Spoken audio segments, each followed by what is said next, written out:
Welcome to Kink Geek with your hosts, Step and Tams. We're here to take a nerd's eye view of everything from sexuality to pop culture and whatever we hit along the way. Thank you for joining us, and we hope you have a real good time.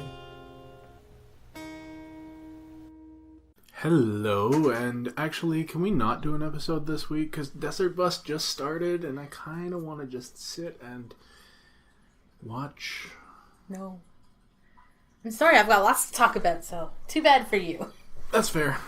Hello there, internetlings, and welcome to episode 91 of Kink Geek. Are you trying to tell me you don't want to be here with us? Well, it's not that I don't want to be here, it's that I'd rather be with Graham and Kathleen. No, it's that you'd also want to be with Graham and Kathleen. Sure, yes.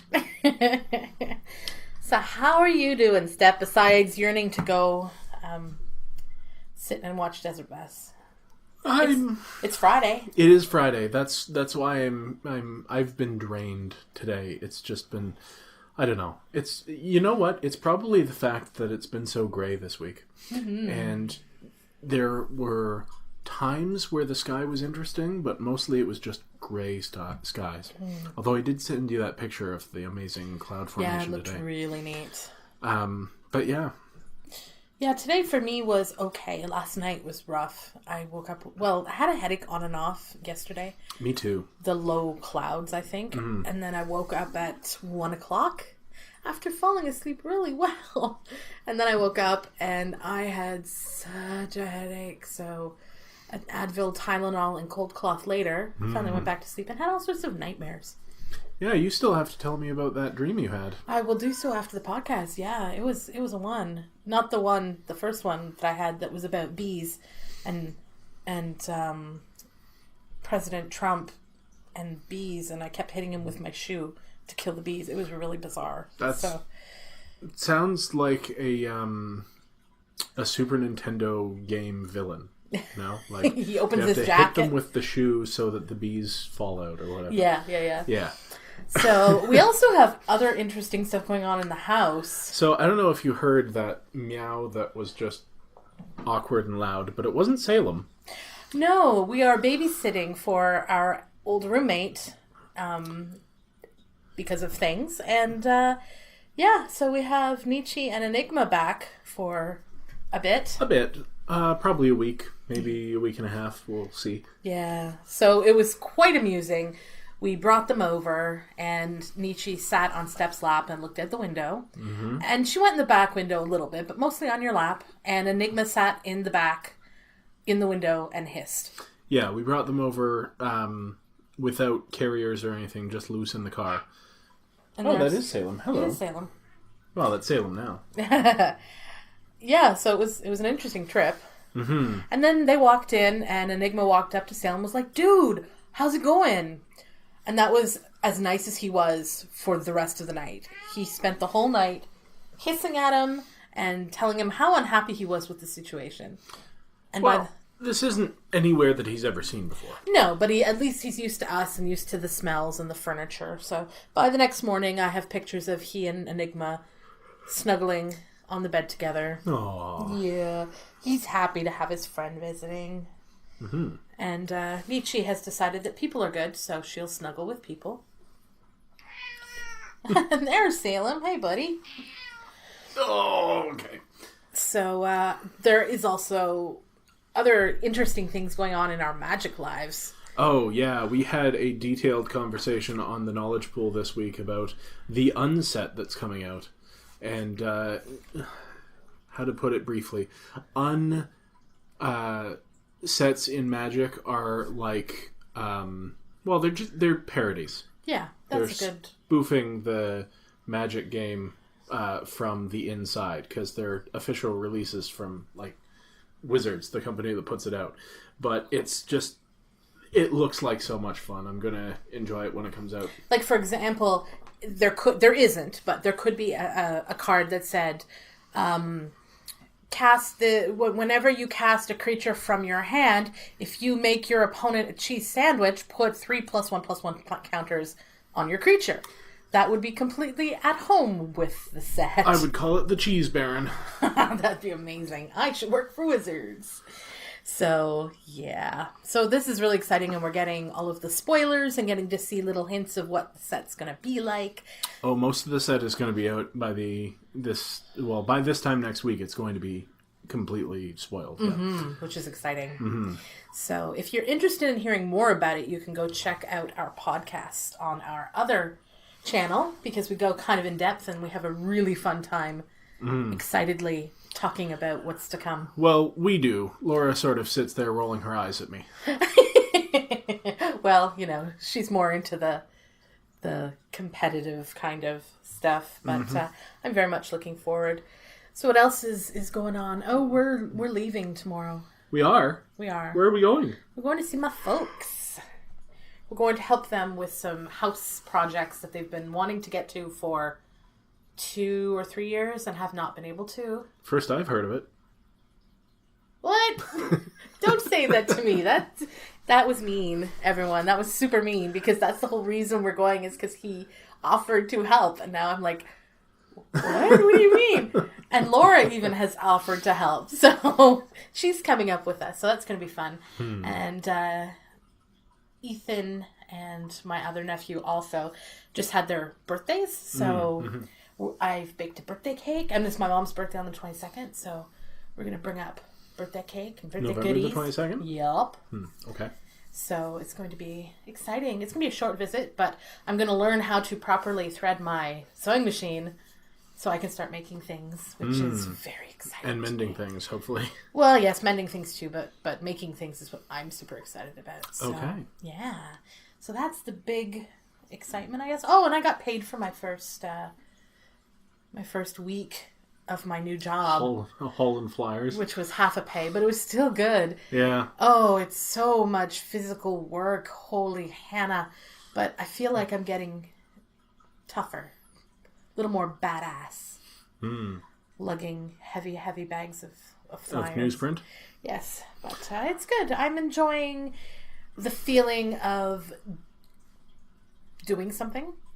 I'm enjoying being able to sit, especially this kind of job where we're going to watch TV in the evening for a couple of hours regardless. Yeah. So to be able to be doing something while we watch that makes money is going to be great, because once I learn how to use my sewing machine properly, and once it gets a little cooler and I can crochet without sweating to death, that's something to do with my hands, but this is good too. So. Yeah, because barring moving to Toronto, it's really hard to find work here where we live. Yeah, so I'm happy for something, which is super cool. And while you were doing that, I was beating Stranger Things, the video game. Yes! Oh man, it was so much fun. If you haven't seen Stranger Things on Netflix, which I imagine everyone's aware of by now, I would recommend watching it, especially if you grew up playing video games in the 80s or early 90s, because then you get to go and play the Stranger Things video game, which you can download for free on your smartphones, and it's a blast from the past. The whole series is awesome. It's just chocked full of 80s references to old films. Some are very subtle, some are very obvious, and it's a really fun show. And season 2, Season 2 was better than the first season, in my opinion. Yeah, it was I really so good. enjoyed it. I'm really looking forward to finding out what they have to come next season, and I wish it were now. That's the only problem with getting our media like this. You watch it all at once instead of once a week for a whole season, is because it's so long until you get the next one. Well, they'd better get the next one ready, because those kids aren't going to be kids forever. Well, some people are predicting that instead of a year between, not that we're going to have to wait more than, a season, but they may, because the kids are growing up so fast, they're at that place in puberty, that it may be, 2 years before the next season? Like, we'll get it next September or whatever. But it'll be 1986? It'll be 2 years or something, because they'll look, or they will be that age, or at least look that age. So we'll see what happens. I don't know, but I'm looking forward to it regardless. So I think now we're going to move ahead into the main topic. Yeah. Part 2 of our podcast series about rebuilding your BDSM relationship after having been away from it for a time. Yeah, and this is going to be a pretty good one, I think. You... Salem says, it is. It's going to be a great one. I was here when she was putting it together. You know what? I'm going to put you on the chair. Oh, there you go. I think there's going to be lots to think about because I did a lot of thinking when I was kind of putting this all together in flow order. Thinking about things that I didn't think about the last time we tried to do this. Oh, no? Yeah, so we're gonna... Oh, yeah? Yeah. So we're gonna kind of break it down into 3 distinct sections, which is brainstorming, discussing, and then things to think about later. Okay. So, yeah. So by this point, if you followed along with last week's episode and you are kind of doing this now, you will have been looking at why you stopped.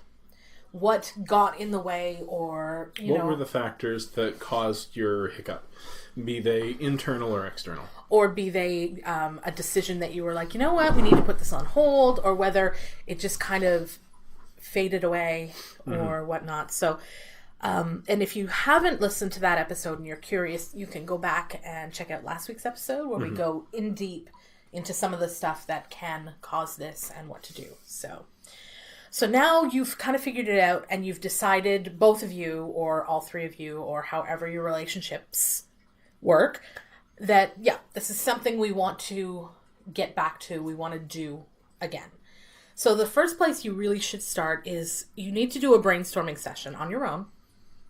Even if you've done this before, do it again.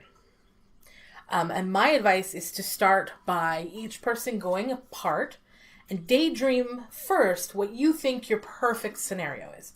Like if you could have all of the pie, what would all of those pies look like? Pecan. All of them would be pecan. Most of them, yeah. Oh, I love pecan pie. It's the pie I love. Me too. So you're saying we should do this separately? First, because you want to have a good grasp about what ideally you would like to have without input from your partner ruining your little fantasy. So you may be thinking, and you may come to the realization that I really like kind of I'd really like it to kind of resemble a 1950s household kind of, I feel. Or you may say, you know what, I kind of feel like for me the perfect thing would be kind of a pet-centric kind of ideal. And so the point is you're doing this mostly for yourself, so you can suss out what it is that you're after without, at this point, discussing it as a group. Yes. You're looking for, what am I, myself, in this for? Yep. And we're looking at the perfect daydream here. I really like this concept because it's something that I think as people we don't do often enough. In society, we're geared toward being, what do you call it? Accommodating to other people. It's very difficult to have a frank conversation about what you want because a lot of people are too geared toward compromise before they even state their own position, and it's much easier to get to that compromise if everyone lets everyone else know what it is that they actually want. It especially gets tricky when you're looking at some place where there is a wanted power inequity. Because if you come to the table and kind of without having any sort of idea, it's really easy to be swayed by what you think your partner wants when you are, especially when you're the submissive. And that's something I want to emphasize, what you think your partner wants. If you don't come into the eventual discussion with exactly what you want, then it's going to be far more difficult to let your partner or partners know, well, this is what I want. Like I said, people are geared more toward compromise before they even get started. Yeah. And some people just assume, well, this is what I think they're going to want, so this is what I'm going to come to the table with. Yeah. It's very easy, like for me, to think if I don't be as completely submissive as I can, or, you know, agree to be, then it's not going to be what my partner wants. Instead of, what does my submission look like to me? So getting a good kind of daydream view of what you would like is a great place to start. And then I think the next thing that you should be doing is taking your kind of, you know, hey, this is what I want, and look at the things and figure out what are the points that are the most important to you. Is it the feeling of structure? For the submissive, like, is a very highly structured kind of thing your thing? For the dominant, is it that you like the idea of a submissive that takes care of you?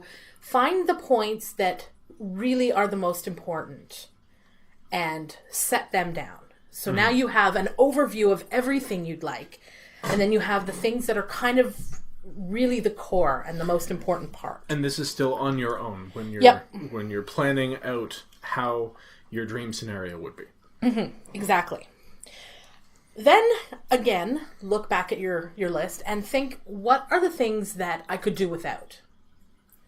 What are some of the things that, you know, I think would be really awesome, but it's just not, at the end of the day, something that is going to be a deal breaker for me. For example, if you really like the idea of your submissive meeting you at the door, drink in hand, every day, and that's just not something that is going to be something they can do. Is that really practical? Yeah. How many pinafore dresses do they really own? Yeah.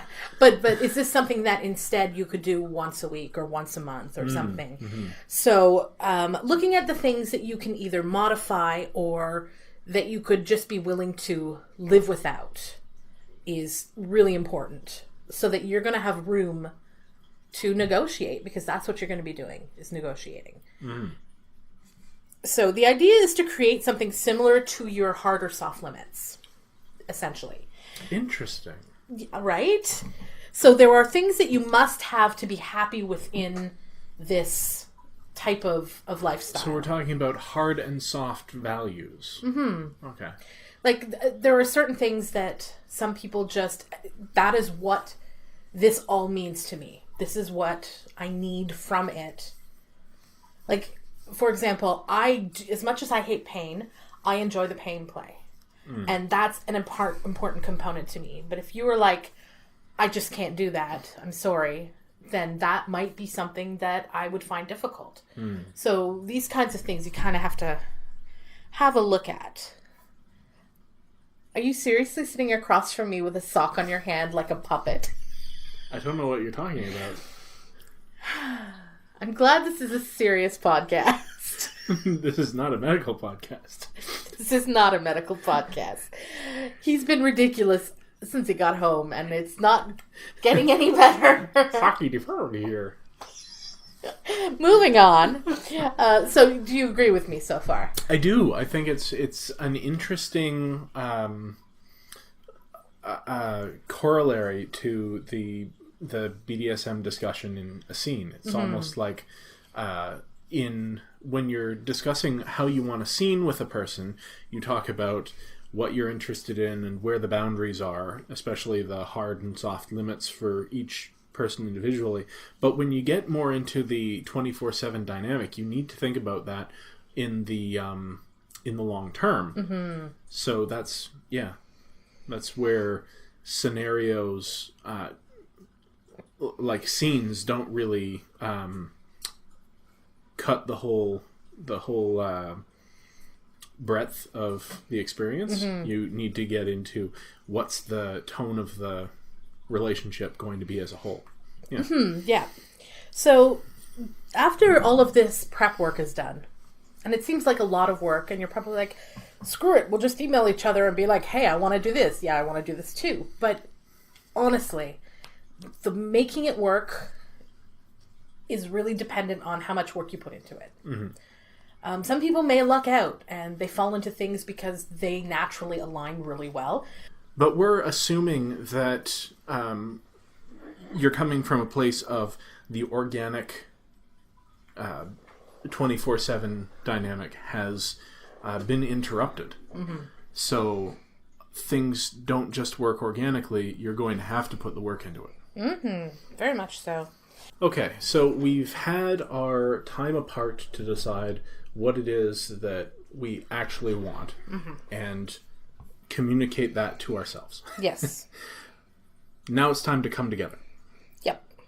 Which I like to kind of look at the way you look at a business deal being brokered.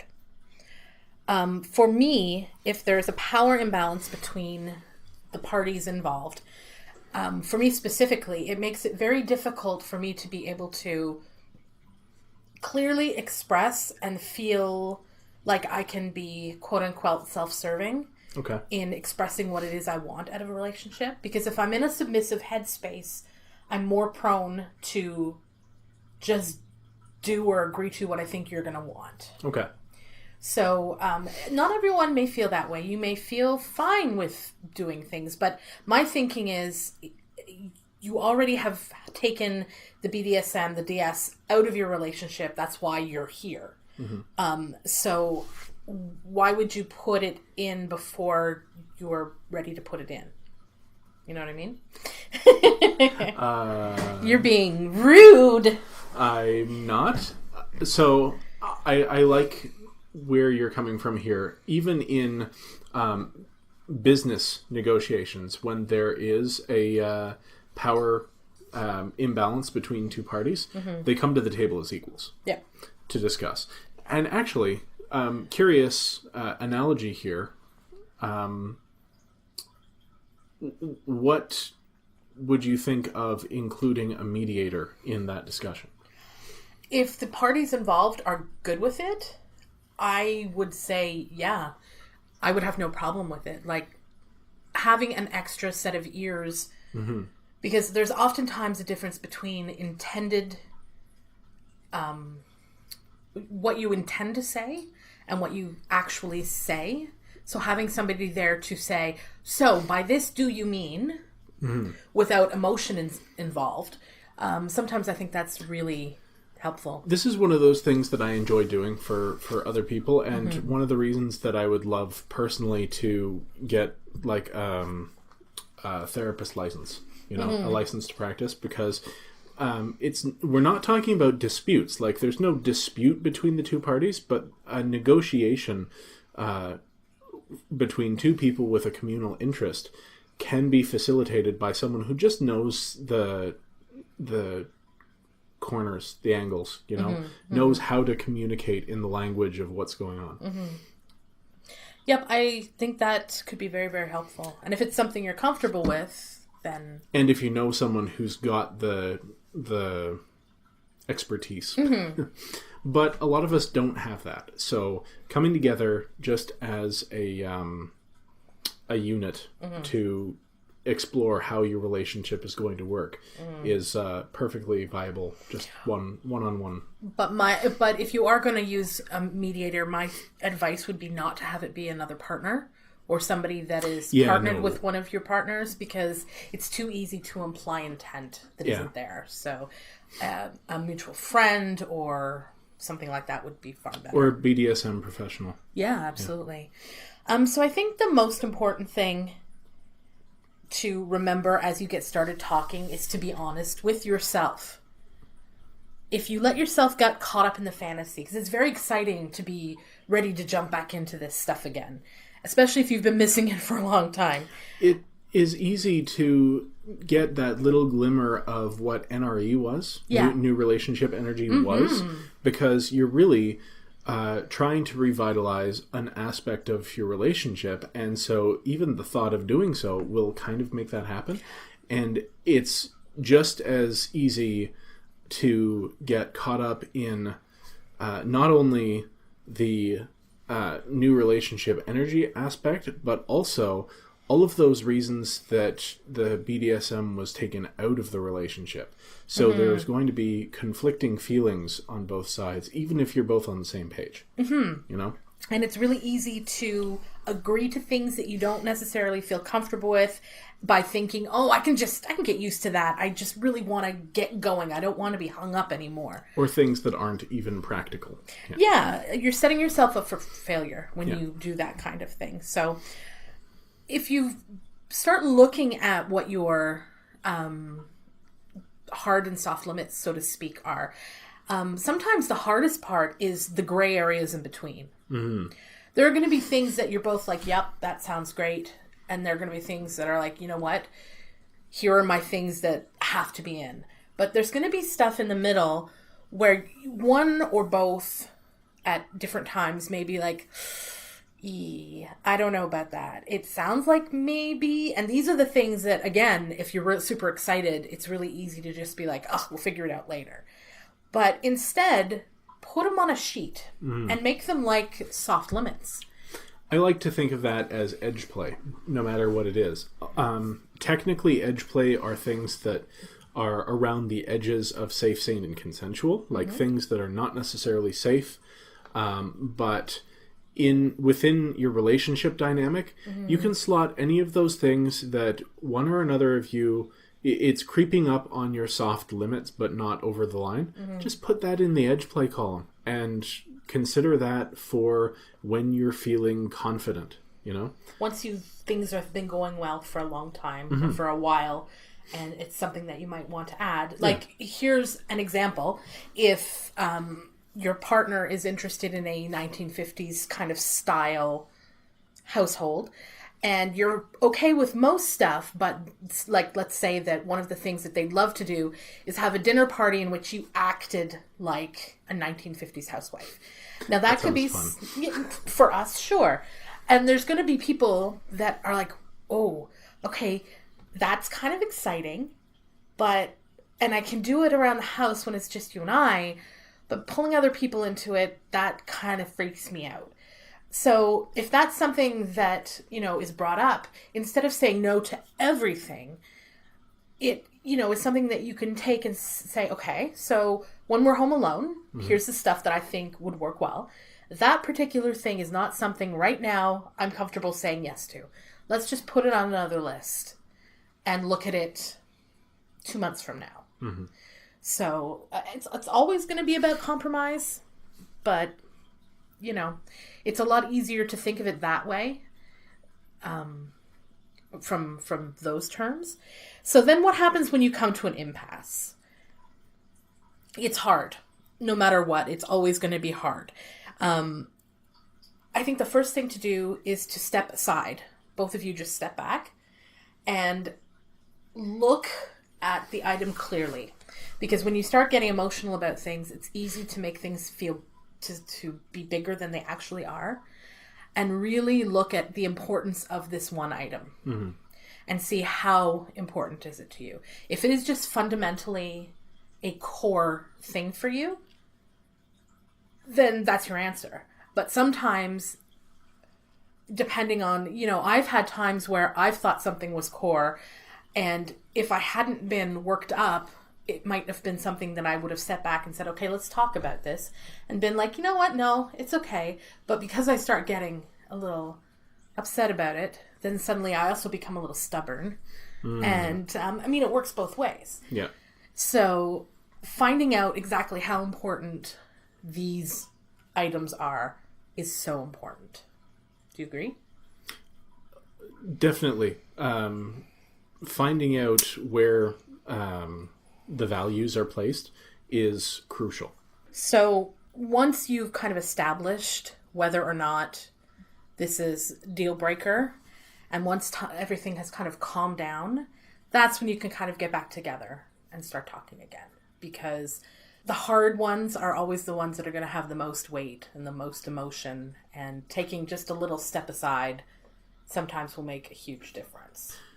Now, so far, we've been going sort of, I think I said earlier, you're assuming that there has been a problem internally, like with people clashing. But remember, that's not always the case. We're coming from a position here of something has gone wrong internally or externally, and you just stopped doing BDSM. For us, that's exactly the case, because it was just life got in the way. It wasn't us arguing about things. It was just like there was too much other stuff going on. Yeah. External pressures.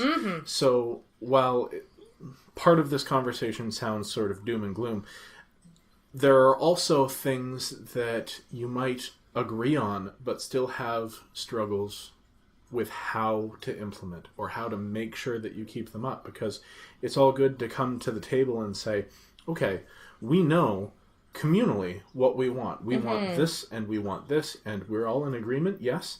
But that was the way it was before too. And something still derailed that. So bringing it back at the beginning, I think I said about new relationship energy and positivity. And when life starts to set in again, how are you going to deal with those things? And that's an important aspect of the discussion as well. And that's where we're going to move into, actually. There's some really good things to think about, tips to kind of facilitate this, things to not forget to contemplate while you're, So we're assuming now that everybody's kind of on board. You both have a general idea what you want. And this is something from personal experience. Put things in writing. Now, I'm not saying a contract. That's not at all where I am. If that's something you want to do, that's something else that you can look at doing. Yeah, that's a separate issue, which we've talked about contracts. Yes. We'll probably revisit it in the future too. But putting things in writing, meaning if you have rules in the house, having a list of them is a great way, especially if life is what gets in your way, like for us, having a list posted somewhere or even just on your computer that you can refer to refresh so you don't forget when garbage man came early and you had to run out and suddenly the whole day is just kerfuffled. It's really good and handy. And this is for everything in life. I'm a list girl. I love lists. I really should be a list person.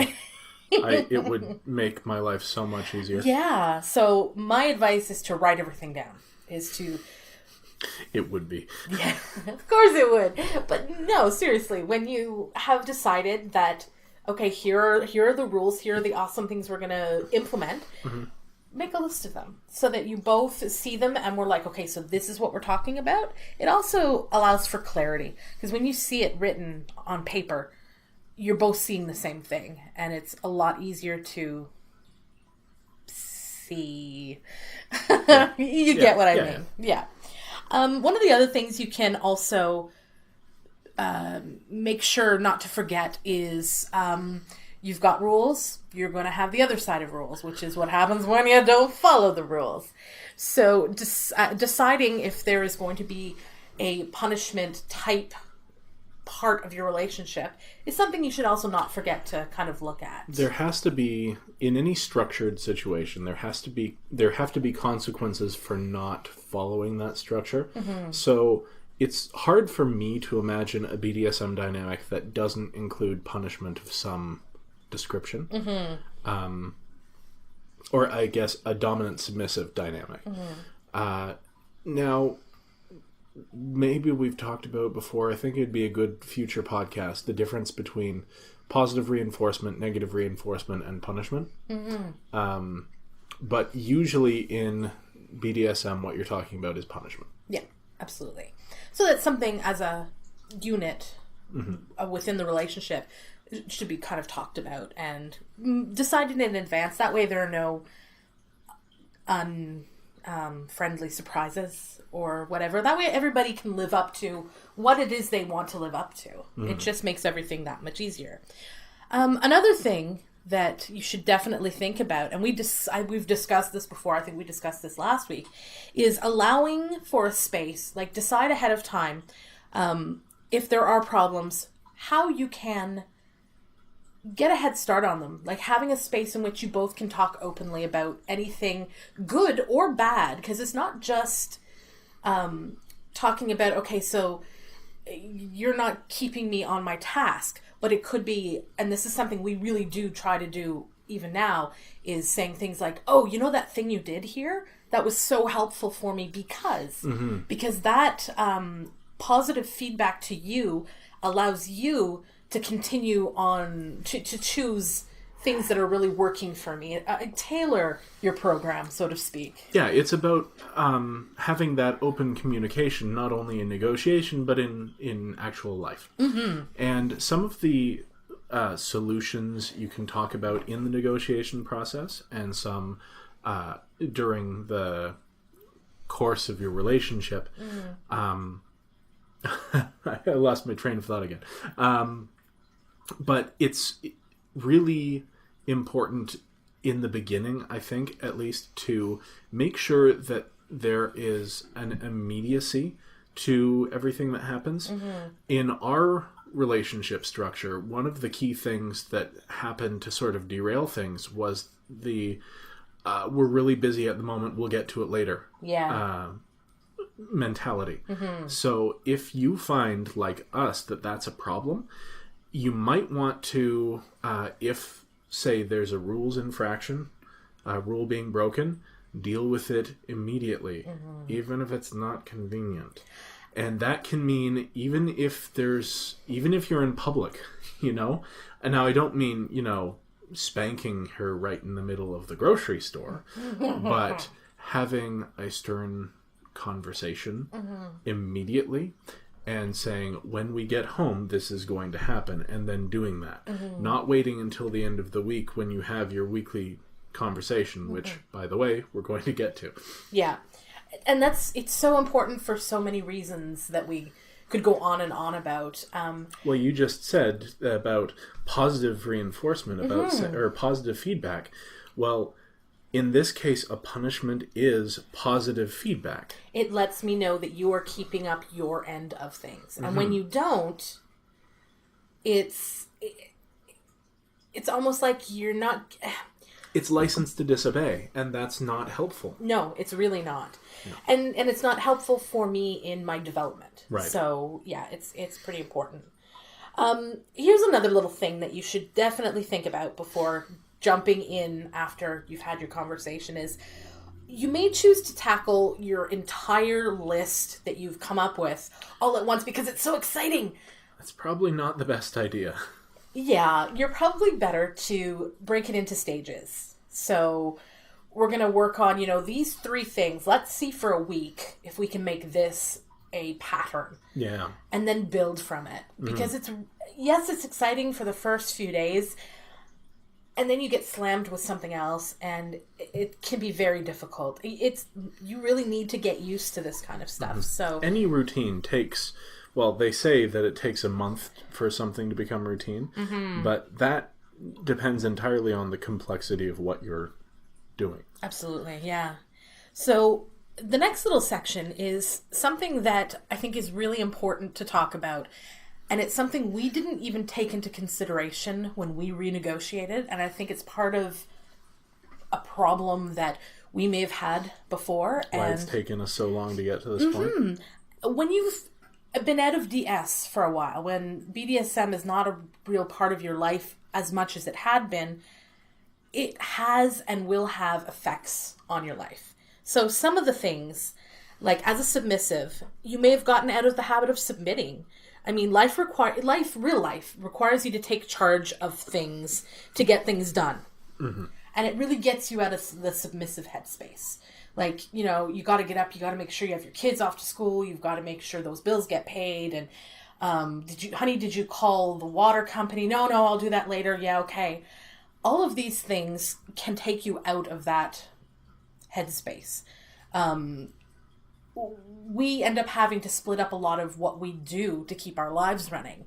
So I am in charge of a lot of stuff, and if there's no submission at all, it makes it very easy to forget what that's about. What the submission is about. Yeah.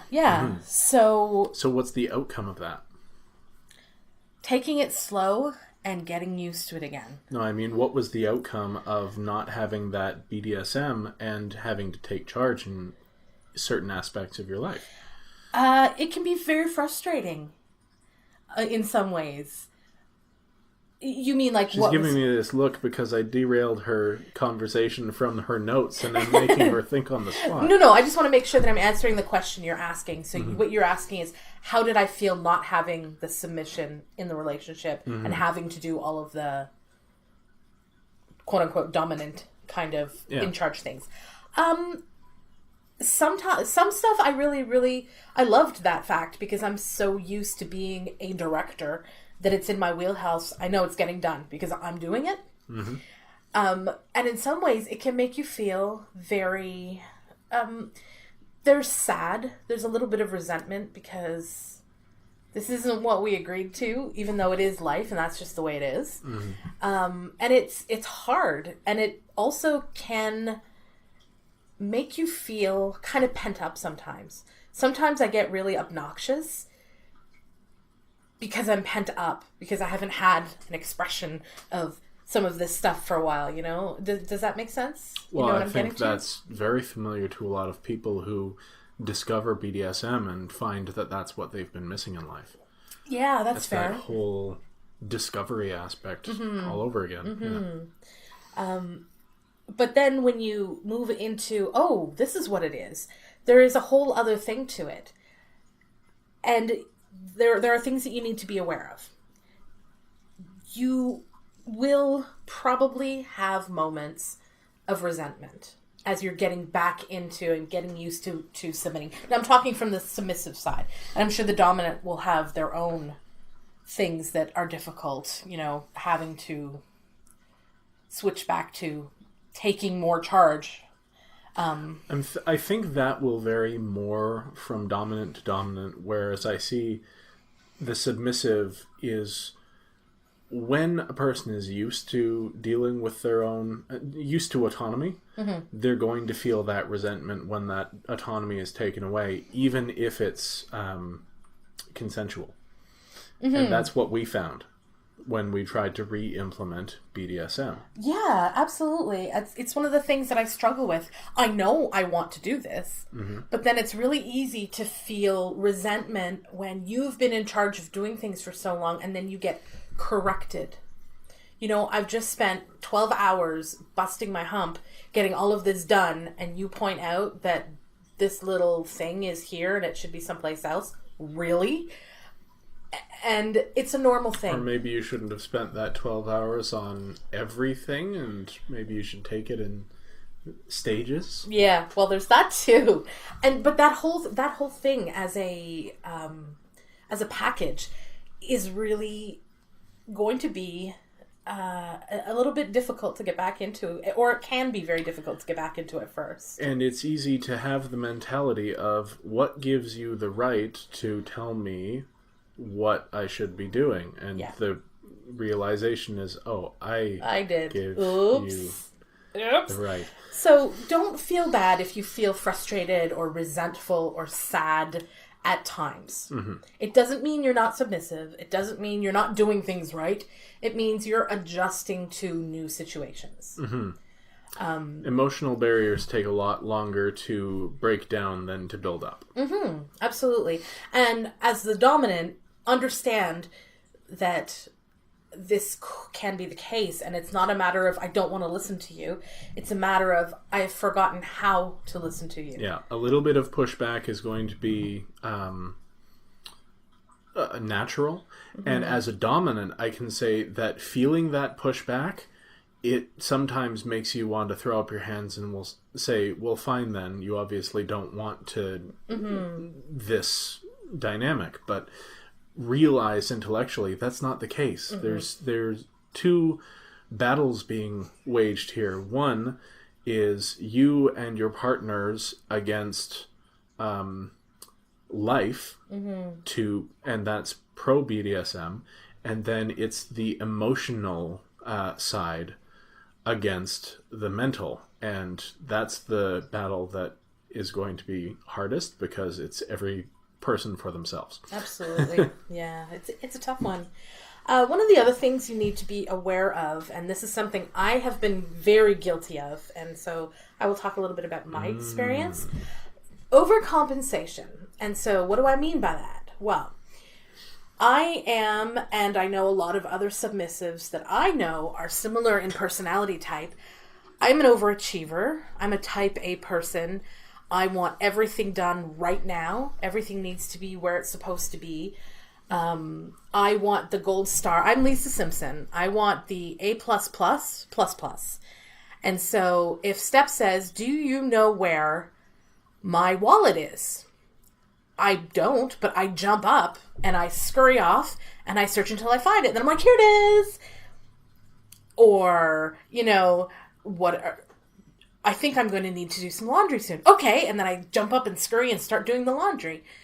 And some people are thinking, okay, so good, you're being a good little submissive. I am not. Do you want to explain why? It's interesting, too, because just before I explain this, in being told today that I would like you to do some laundry, how did you feel? You were like, crap, that's going to get in the way of my day. Why does this have to be now? Yeah. Versus if I'd said, I need to do some laundry, and you jumped up and you did it yourself, you would have felt positive because you were in control of that situation. It's insidious how far the personal sense of self-positive control. I don't know what the phrase is I'm trying to use, but basically, when you're trying to be an overachiever, when you are doing more than the dominant is asking, it's almost a way of rebelling. It is. It's a way of saying, I am in charge of myself and I can do more than that. I can excel. When in a BDSM scenario, excelling isn't necessarily going above and beyond. Sometimes it's doing exactly what you're being told. And that's hard for me because I'm used to going the extra mile and learning where that is okay and where it's not okay is difficult, because there's a difference between deciding instead of, we decide for dinner we're going to have mashed potatoes and some sort of protein and a bunch of vegetables. And deciding, you know what, instead of the potatoes, I am going to make some whole wheat quinoa because it's going to be better for us. It takes a little more prep, but we're both going to feel better about it. Yes, that's kind of going the extra mile, but that's, it's not for a show-offy reason.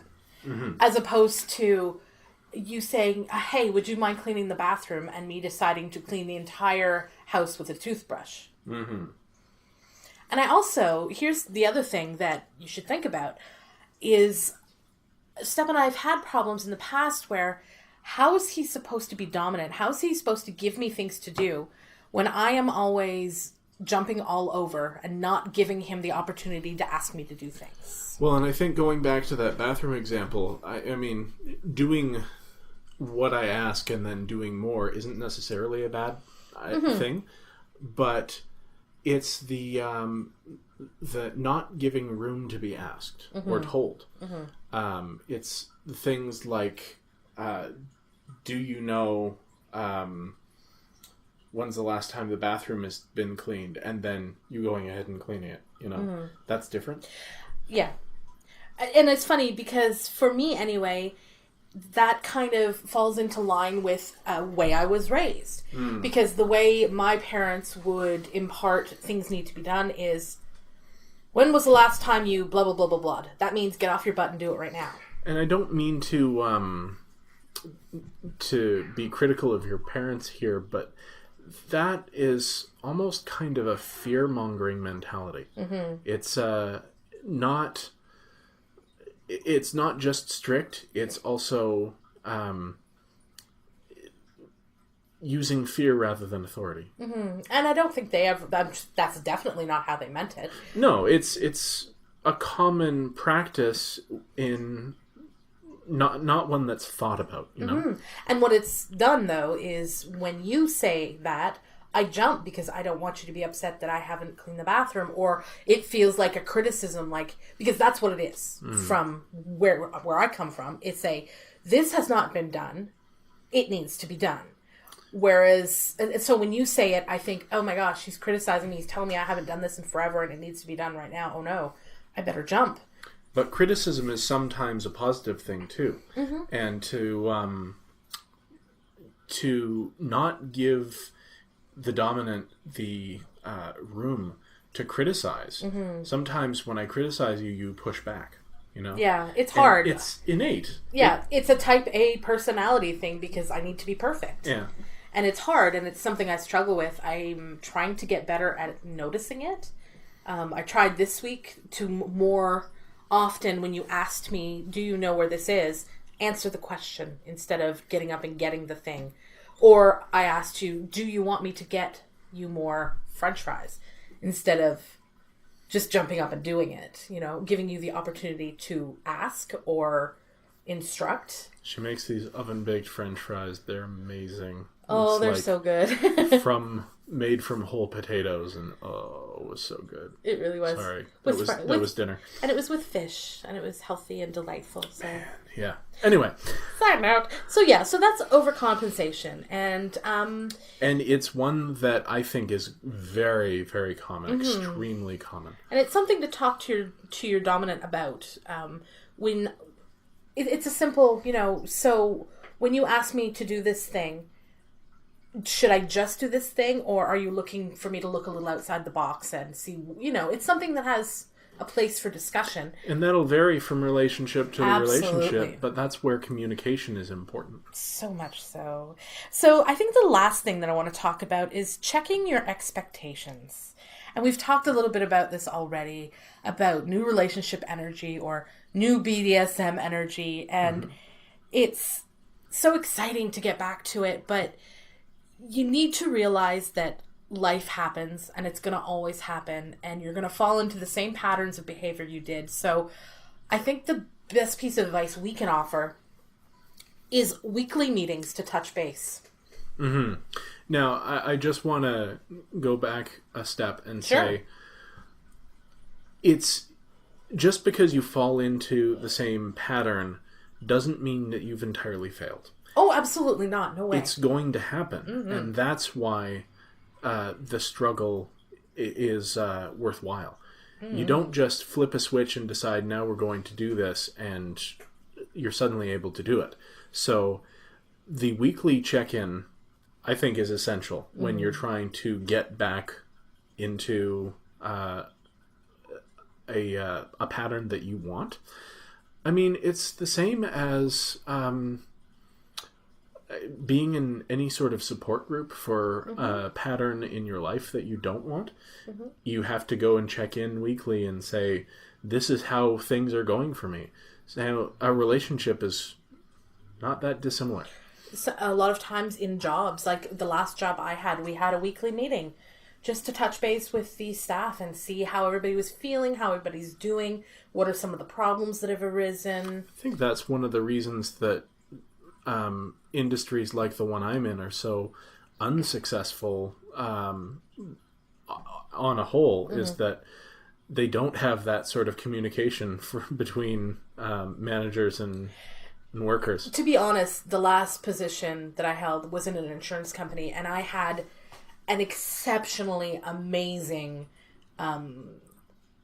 supervisor. It was a father and son owned the company, and they were just they were really good business people, but more so they were amazing with people and with staff. And so I learned a lot for my directing and stuff like that from them, and how to deal with these things. And the weekly meeting and making your employees feel like part of the family and like they're worth something. And I think that can go into all walks of life, So in the context of a BDSM relationship, I think especially when you know that there have been problems or that you're trying to change the way things have been going, these weekly meetings would be helpful, beneficial. And I think it's the kind of thing that could happen within the dynamic, depending on who the parties involved.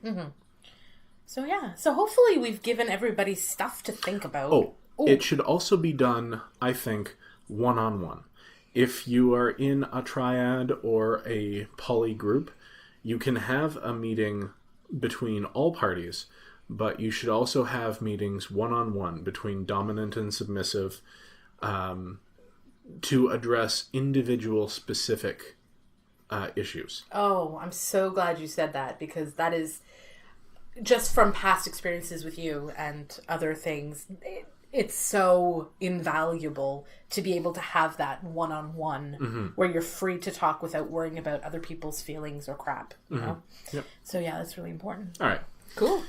Well, thank you so much for joining us, and hopefully we've given you something interesting to think about. And if you liked this podcast, we'd love for you to give it the old thumbs up or review us on iTunes or wherever you're listening.